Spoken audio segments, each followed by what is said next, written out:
Okay, I'm so excited you're here. Come on an adventure with me. Today we're going to talk through the first of 3 case studies on how business shows up with your human design.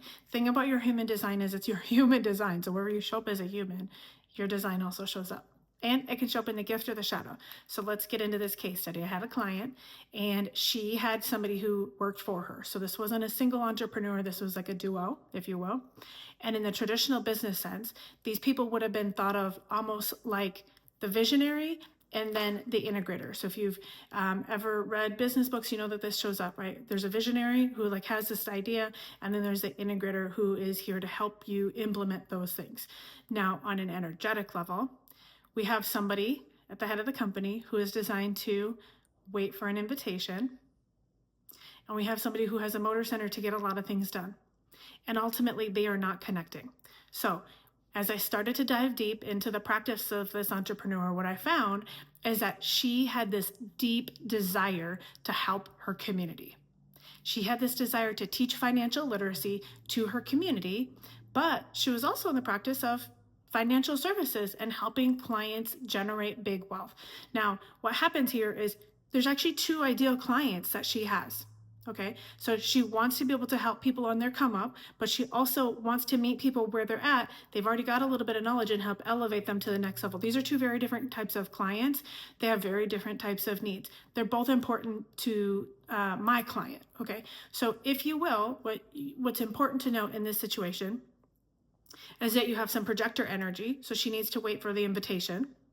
And you also have a lot of community and collective circuitry. What that means is that her calling, the way she shows up, she's desiring to show up for her community, and she's desiring to show up for the collective to make the world a better place. This is a huge purpose.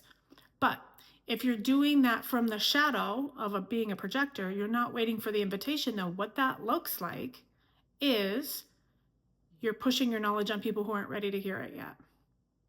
You're showing up to speak your 2 cents and thinking that you're going to get recognition, but this person isn't ready to see it yet. And ultimately, in the business, this client who is like very much struggling, right? Their client that's really struggling isn't in a position necessarily to help keep the business running, and also not fulfilling this desire for this entrepreneur to take clients that are already a little bit further along to the next level. Okay, so there's a certain balance, and there's a way to align those things to her energy to make sure that she's showing up and being able to fulfill her purpose for her community and for the greater collective. Now, the secondary problem in this particular case study is that because you've got some shadows and you know, both of the people in this case study were sitting in the shadows of their gifts. So in human design, there's lots of different places where you have a gift, but for every gift, there's a shadow. For every high, there's a low, right?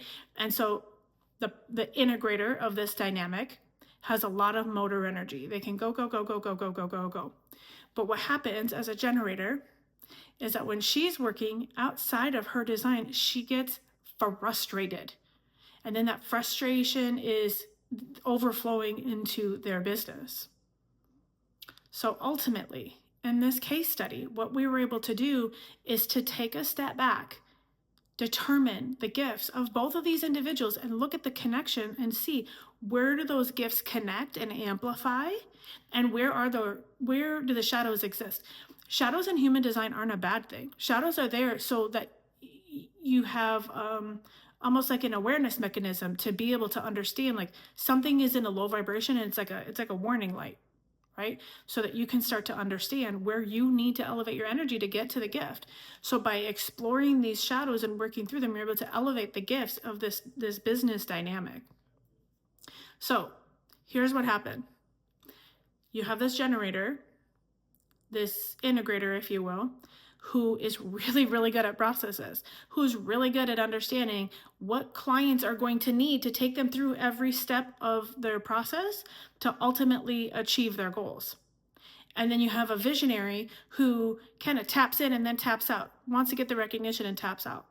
But ultimately, when you have a visionary who, in this case, needs to wait for the invitation, they get that invitation to tap in, they give this knowledge, and they can set up the right expectations to meet this generator where they're at. The generator picks it up and carries it all the way through. Okay, so there's some human design lingo in all of this. But what I think is important to understand is that on the other side of this, the change and the transformation that their business was able to go through, they were able to generate enough revenue off of the clients that were already a little bit farther along and wanting to go to the next level, that they were able to have a whole tank, a whole well of money to be able to pull from to do pro bono events. Pro bono events. My client is in finance. So they are helping people achieve their long-term financial goals. They're helping plan for their family's long-term success. And they are helping people take generational money patterns and squash them and see what they can do to get to the next level so that they can become clients who are ready for long-term financial products, who are ready to invest in themselves and their family. On the heels of this work, on the heels of this case study, this duo went on to have their biggest year ever. And if that weren't enough, if they weren't hype about the way that they were making money, they also got to fulfill the collective purpose of being able to do pro bono work, to do pro bono financial services for people who never believed that they could have a financial advisor. Do you understand how powerful that is? It's so powerful. It's so wild. What we are able to do when we step into our gifts is incredible, all by itself as humans.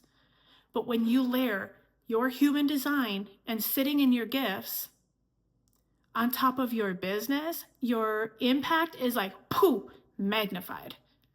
It is magnified. And I will be honest, that is what I get lit up about. I get lit up about like throwing you as a boulder back into the water and then just watching your ripples come out into the world. So that is the first of 3 case studies. We are going to work through 2 more case studies. They're really juicy. I can't wait to share them with you. So stay tuned for more, and I'll be posting them soon. Talk to you next time.